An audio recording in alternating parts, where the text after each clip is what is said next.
Hello YouTube!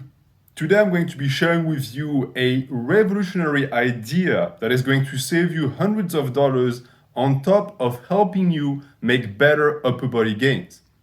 So, as you know, I'm a big proponent of home gyms, but I also understand that for many people they are way too expensive. So, usually, what I tell you guys to do is get the bare minimum, start from there, and then expand.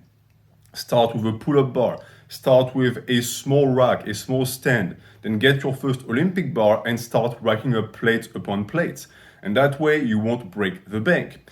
But if you do that, you're going to quickly run into one issue, and that's the fact that if you don't have dumbbells, it's going to be very tough to isolate certain muscles. This is the limitation of an Olympic bar.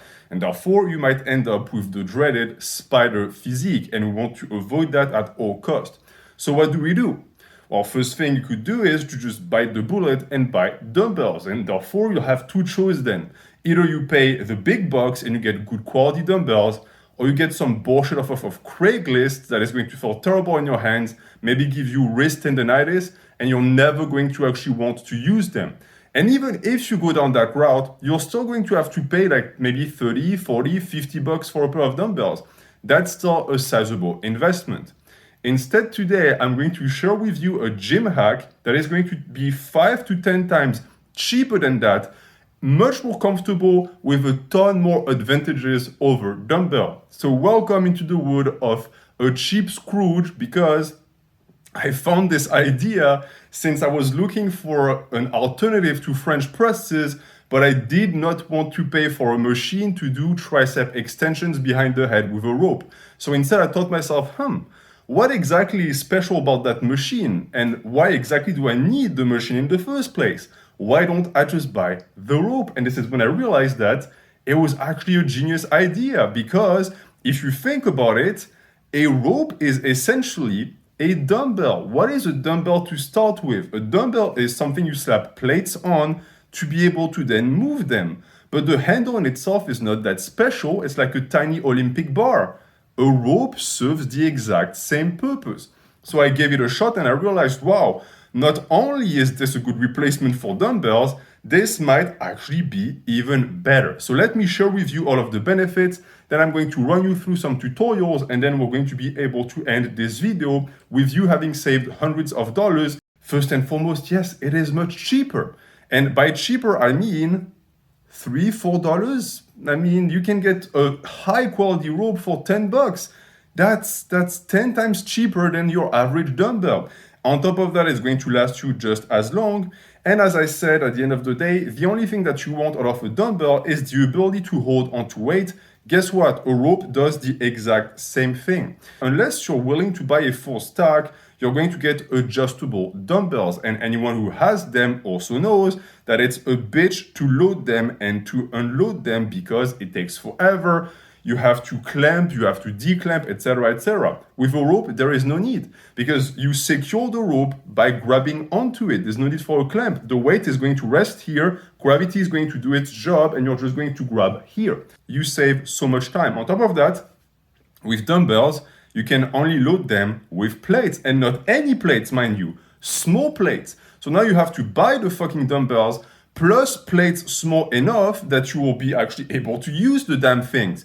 Anyone who has tried to load 25s or even 45s, if you're a savage, on dumbbells knows that it's impossible. They're not made for that.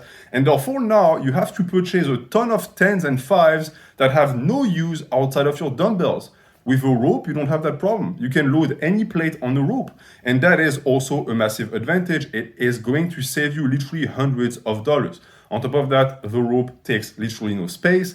Whereas if you needed a full rack of dumbbells from 5s to 100s, that takes up an entire wall of your garage or your house. This you can have like this.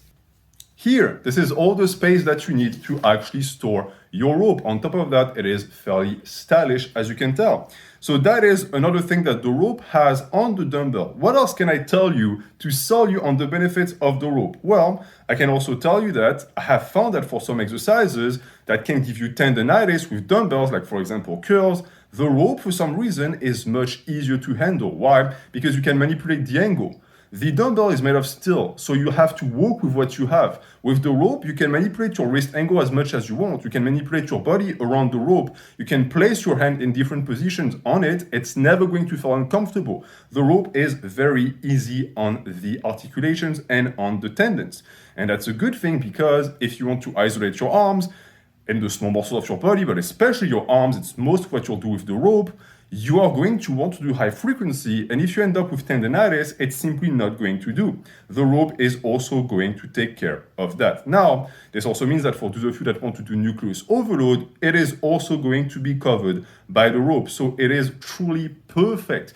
If you're the type of person that doesn't have enough weight to load it on top of that, doesn't matter. You can load the rope with kettlebells. That's also a good thing. You don't even require plates to start with because anything can go on the rope. This is for people who have a home gym but don't want to invest in dumbbells. They can just buy the rope. But then you could ask me, okay, well, what about people who don't have a home gym? How exactly is this pertinent to my situation? Well, it's also good for you because even if you have a commercial gym membership, a rope is still going to be useful. First and foremost, if you run one of my programs. A complaint that I've heard tons of people tell me is that it's impossible to run giant sets in a commercial gym. And I absolutely understand that. An asshole like me, when I used to go to a uni gym, I didn't care, I would just hog the weight. But I get that maybe you are much more considerate than I am. And therefore, the rope can actually help you in that endeavor as well, because most of my giant sets are a compound movement and then isolation. So you get your barbell for the compounds, and then you have your rope. It's your rope. No one is going to try and take it away from you. It's yours. You brought it to the gym. And after that, you can load it with plates. No one is going to bother you because you take too many 10s or too many 5s. I've never heard that ever. So that's one good thing for gym goers. And then we also have the fact that this can be the start of your home gym. Let's say you don't find time or space in your program to do isolation in the gym. You're tired, you find it boring, etc. Okay. Go home and do your isolation work there. As I said, it's not like you're going to break the bang the plates for this thing because not only can you load it with whatever, but it's also much harder than a regular dumbbell. An exercise you can do with 40, 50 pounds on the dumbbell, 25 pounds will take care of you with this. I guarantee you that. So that is all the benefits of the rope. I really hope that I'm managing to sell you guys on it. Give it a try. If you're broke, give it a try and you will find that it actually is amazing. And now let me run you guys through a few tutorials of the types of lifts that you can do with a rope.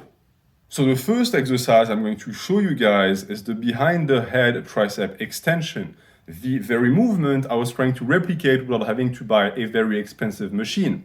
And it's quite easy. You just grab your plate, you just loop your rope through the hole in the plate, which every plate has because they're made to go on a barbell. And then from this position, you're going to try and find a balance between going deep enough behind you so that the weight can actually hang and pointing the elbow in the direction that is going to best favor the activation of said tricep. And from there, you can just do this very comfortable and easy exercise that can be done sitting, can be done standing, and I have found is really easy on the tricep, especially the tendon. The reason why I was attempting to move away from the standard French press is that I found that it gave me pretty bad tendonitis. But with this variation right there, where you just allow the weight to then go behind you, I have found that it actually is very easy on the tricep tendon. So now I can alternate between the two. One, I don't end up in pain all the time, and that's a positive. And two, I still get to work. I don't have to rest. And all that without having to spend a single penny because this rope was just laying around in my garage.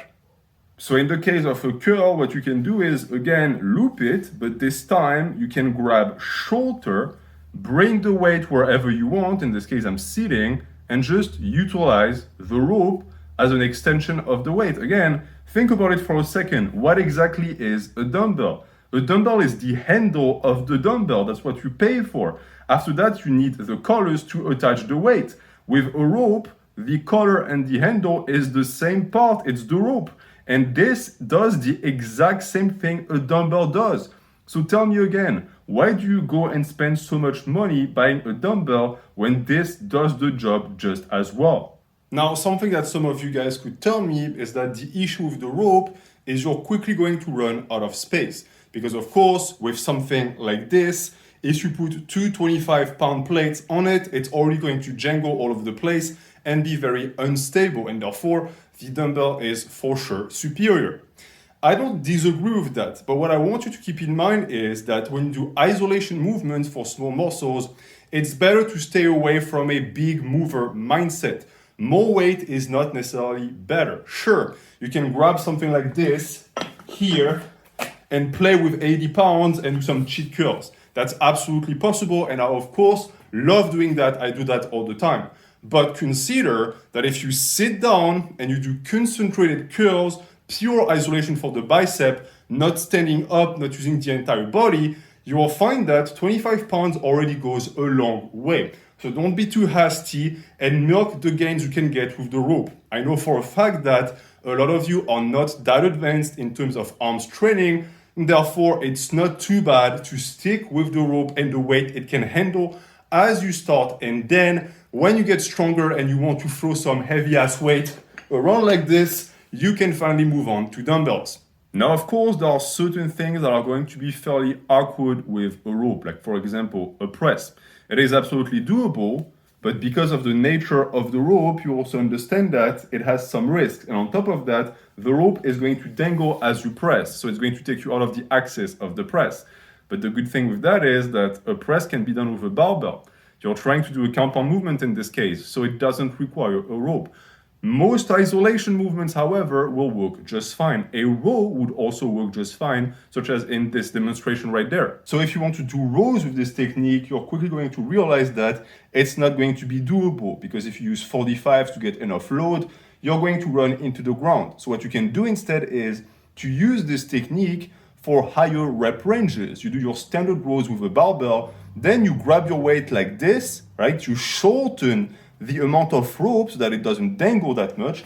And from this position, you can go full range of motion, really stretch the back, and really exaggerate the squeeze. And you won't need that much weight to actually feel exhausted and to get some good work done with that. And what you'll find also with the rope is that the closer to the plate you grab, the more of a dumbbell feel you're going to get. So depending on the exercise, you might want to adapt your grip. Example, a lateral raise will always be done with your hand as close to possible to the dumbbell, because you do not want it to dangle as you go through your range of motion here. It absolutely needs to be as close as possible. But if you're going to do something like an attempt at doing a form of upright rows with your plate, which is also possible, you can utilize a more loose grip, quote unquote. Now, you could ask yourself, okay, that replaces dumbbells, but what about machine? It looks to me like certain movements, like machine rows, machine tricep extensions, cannot be replicated with the plate because of gravity, of course. The rope is not magical. It's not going to make the weight stand upright like this. And for that, I have a very simple solution. So what you're going to do in this case is you're simply going to tie an elastic band to a rack or pretty much whatever you have that is stable enough, and you're going to loop it so that it pulls in the direction that you want. So if you want gravity to pull upward, you're going to tie it up the rack. You want it to pull downwards, you're going to tie it at the bottom of the rack. It's as simple as that. And if you want to do rows from the rack, you tie it in front of you and you're going to pull like this using the rope. The issue with bands, and anyone who has bands knows this, is that you buy them thinking I'm going to be able to do all these exercises with them, then you grab them once and you realize, wow, this was not made to be grabbed directly, it feels terrible, and now you never want to do the exercise again. Try to do tricep extensions with this and tell me how long you last. Whereas, if you just loop a rope through it, now it acts exactly like an attachment for a tricep extension would. And from this, you can do any amount of triceps extension that you want. You can modify the tension, you can modify the angle at will. It's not limited to triceps, of course. As I said, you can do rows. You could even do face pulls with this. Instead of having to invest in a machine or doing them with a band, and you know how hazardous that can be, use the rope to actually wrap around the elastic band. And now you fix all of the issues of the elastic band and the issues of the rope. The problem of the rope is that it's tough to load and it is bound to the laws of gravity. Well, now, not anymore. And if you're a certified savage, you can even train neck with a rope. you can bite into the rope as you have looped a plate around and do some neck movements. Now, I don't recommend doing it, but it might actually be a good way to train both the jaw and the neck at the same time. It could also be a very good way to tear out all of your teeth at once if something goes wrong. So again, don't attempt this at home. I'm just saying because I'm sure that some of you guys are going to figure it out on your own as well. And that's going to be that for this video. So as I said, for the price, 10 feet of rope is really around $10. Again, because it's so cheap, don't go even cheaper than that. Buy quality because you're going to grab into it. And in terms of dimensions, what I highly recommend you guys do is buy more than you're going to think you're going to use. So I personally bought a 10 feet rope and then I cut it into smaller ropes so as to have all of the uses I needed from them. I have a small one for the curls, for the tricep extensions, the single hand, and then I have a longer one for the double hand stuff, the things that will require me to be away, and especially the stuff with the bend. And for the method, the way I recommend you do it is once you have cut your rope in the length that you prefer, you're going to tie a knot at both hands. Why? Because even though it is possible to grab onto the rope like this, and it's actually a great grip exercise, you also want to make sure that if something happens and it slips, there's a safety, that it cannot go beyond the threshold of the knot. And you're going to be surprised how effective the knots are at keeping your hands from slipping. It's essentially what collars do as well. They're going to prevent the hand from moving away. And then, because the plate is caught in between the tension of the two ropes, you're not going to have to worry about that. On top of that, most ropes, even if you buy shit quality, have a very high tensile strength. They're never going to tear. You can use 800 pounds. If you can manage, of course, it's never going to happen. So you're good with that. And as for the dimensions, again, I recommend buy 10 feet. But for diameters, these ones that you see here, it's a 1/2 inch in diameters. You can buy from this to 1 inch. Bigger than this might be annoying to grab onto because keep in mind you might have to grab the two at the same time. So it's 2 inches. And less than that, it might be slippery. It might not actually hold and you're going to have to squeeze way too hard, which is not what we want. You want still the rope to be comfortable in your hand. So that is going to be that. If you have a home gym, a budging home gym, and you don't want to invest in dumbbells, but you're afraid that your arms are going to lag behind, your small muscles are going to lag behind, and you still want to isolate, absolutely give this a try. Buy any rope and start working all your muscles right now. And just like that, you saved money and you avoided the dreaded spider physique. Don't thank me. I always love taking money away from the pockets of the man. Thanks for watching and have a good day.